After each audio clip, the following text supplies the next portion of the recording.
Hello and good morning दोस्तों। उम्मीद है आप बहुत बढ़िया होंगे और आज तक अभी तक आपने जो भी सीखा है मतलब कि अभी जो मैंने आपको प्रीवियस चैप्टर के अंदर जो बताया था लिसनिंग टेक्निक, जिस तरीके से लिसनिंग टेक्निक इंपॉर्टेंट है उसी तरीके से आपको रीडिंग के अंदर स्ट्रेटजीज पता होनी चाहिए, यानी रीडिंग के अंदर भी टेक्निक पता होनी चाहिए, जिससे कि आपकी इंग्लिश में ज़्यादा इंप्रूवमेंट आएगा, आप इंग्लिश के अंदर ज़्यादा इंप्रूव कर पाओगे। और रीडिंग स्ट्रेटजीज बहुत सारी हो सकती है जिस तरीके से बच्चे आजकल पढ़ते हैं। तो मैं आपको कुछ रीडिंग स्ट्रैटेजीज़ के अंदर रीडिंग टेक्निक बताने वाला हूँ, जिसमें कि आपको बहुत अच्छी इंग्लिश के स्पोकन में या फिर इंग्लिश रीडिंग में या इंग्लिश लिसनिंग में इस तरीके की सारी स्ट्रैटेजीज़ के अंदर आप बहुत अच्छे से इम्प्रूवमेंट करने वाले हो। तो गाइज़ मैं आपको बताना चाहूँगा कि यदि आप रीडिंग स्ट्रैटेजीज़ की बात करो तो दिन भर में आप दुनिया भर में कितने चीज़ों को देखते होंगे, या फिर आपने देखा होगा कि आपके मोबाइल के अंदर जो मैसेज आते हैं मतलब दुनिया भर के मैसेज आते हैं और आप देखते हो कि यार कितने मैसेज है, मतलब ठीक है देखते ज़रूर हो लेकिन ऊपर-ऊपर से, है ना? उसी की तरह मैं बात करूँ न्यूज़पेपर की, तो न्यूज़पेपर आप पढ़ते ज़रूर हो लेकिन ऊपर-ऊपर की हेडिंग पढ़ के उसको छोड़ देते हो। इसको बोलते हैं स्किमिंग करना।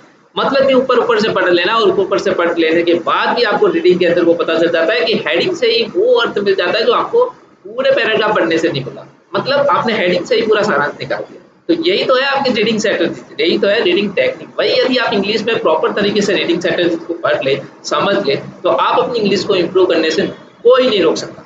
तो मैं आपको बताऊँ तो यदि न्यूज़पेपर में भी आप यदि रीडिंग स्ट्रैटेजीज़ की बात करें स्किमिंग की, तो स्किमिंग को देखते हुए मैं आपको बताऊँ तो आप यहाँ पे हेडिंग देखो या नीचे वाला पैराग्राफ देख लेते हो, दैट्स इट, उससे आपको काफ़ी कुछ पता चल जाता है। यही तो है रीडिंग स्ट्रैटेजी।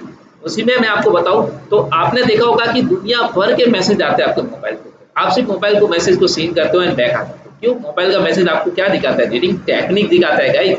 और वही तो बात कर रहा हूँ, तो why is reading so important guys? Reading is so important for speaking English. तो आपको रीडिंग स्ट्रैटेजीज़ बनानी पड़ेगी। You have to improve your reading strategies, then definitely you can speak English guys.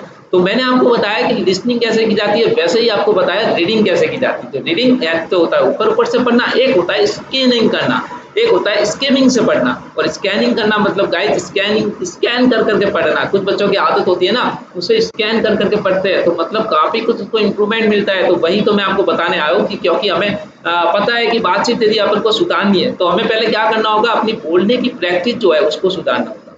इसलिए जितना अच्छा आप बोल पाओगे ना, उतना ही अच्छा आप क्या कर पाओगे, सीख पाओगे। इसलिए आपको सबसे पहले इम्प्रूव करने की ज़रूरत है रीडिंग स्ट्रैटेजीज़ को। और मैं आपको यहाँ पे बता रहा हूँ कि कुछ लोग यहाँ पे स्कैनिंग करके भी देख सकते हैं। यदि आप कुछ पैराग्राफ पढ़ रहे हो ना, यदि आप उस पैराग्राफ को ध्यान से पढ़ रहे हो, कंसंट्रेशन दे रहे हो, तो देखो कंसंट्रेशन होना तो बहुत ज़रूरी है। इसी को तो अपन बोलते हैं स्किमिंग। तो जिससे कि पैराग्राफ की पहली और आखिरी लाइन आपने ध्यान से पढ़ी, तो पता है बीच वाला पढ़ेंगे लेकिन फटाफट पढ़ लेंगे। फटाफट पढ़ लेंगे, स्कैन कर लेंगे ओनली। और स्कैन करने से आपको वो सारी चीज़ें सब पता चल जाएगी जो ये हेडिंग कहना चाहती है। अब क्या कहना चाहती है तो देखिए, एक लेज़ी बॉय, ये क्या है, हेडिंग है। एक लेज़ी बॉय पढ़ लिया, अब आपको पता चल गया, बस यहाँ से फटाफट से पढ़ लिया, there was a boy named Joy, he was very lazy, he wouldn't even bother to change his cloth, one day he saw that angle. इस तरीके से एक थोड़ा शॉर्ट सा पैराग्राफ दिया, आपने देखा। अब मैंने आपको पूछा कि ये जो स्टोरी है किसके बारे में, आपने बोला एक लेज़ी बॉय है।